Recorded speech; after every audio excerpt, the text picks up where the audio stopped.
الحمد لله رب العالمين الرحمن الرحيم مالك يوم الدين إياك نعبد وإياك نستعين اهدنا الصراط المستقيم صراط الذين أنعمت عليهم غير المغضوب عليهم ولا الضالين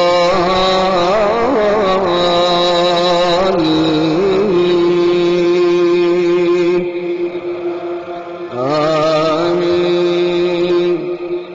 ذلك من أنباء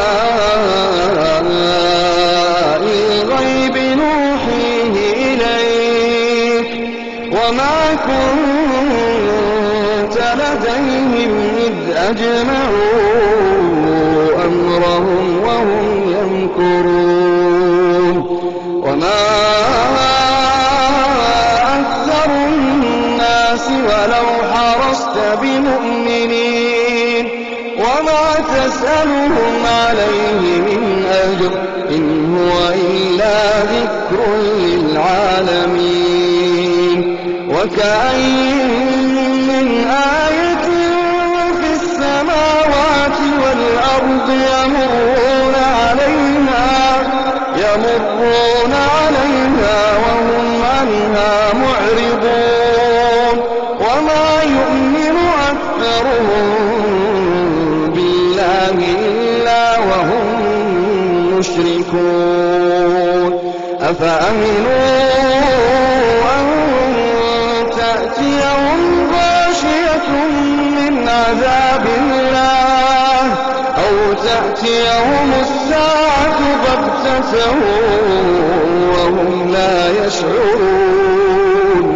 قل هذه سبيلي أدعو إلى الله على بصيرة أنا ومن اتبعني وسبحان الله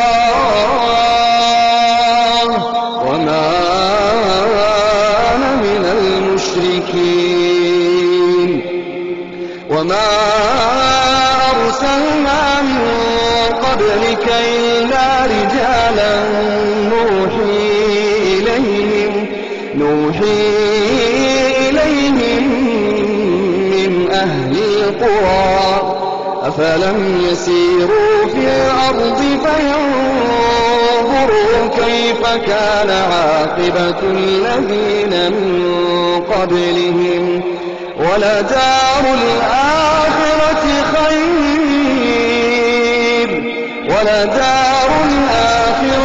خير للذين اتقوا أفلا تعقلون.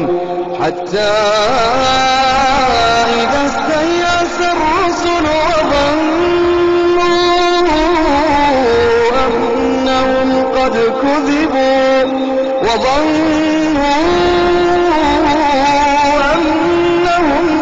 كذبوا جاءهم نصرنا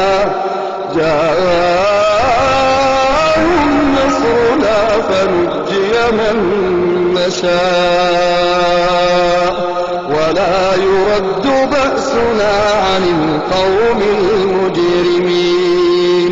لقد كان في قصصهم عبرة لأولي الألباب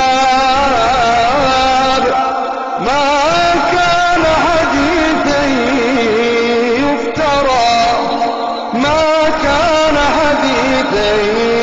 يفترى ولكن تصديق الذي بين يديه وتفصيل كل شيء وهدى ورحمة لقوم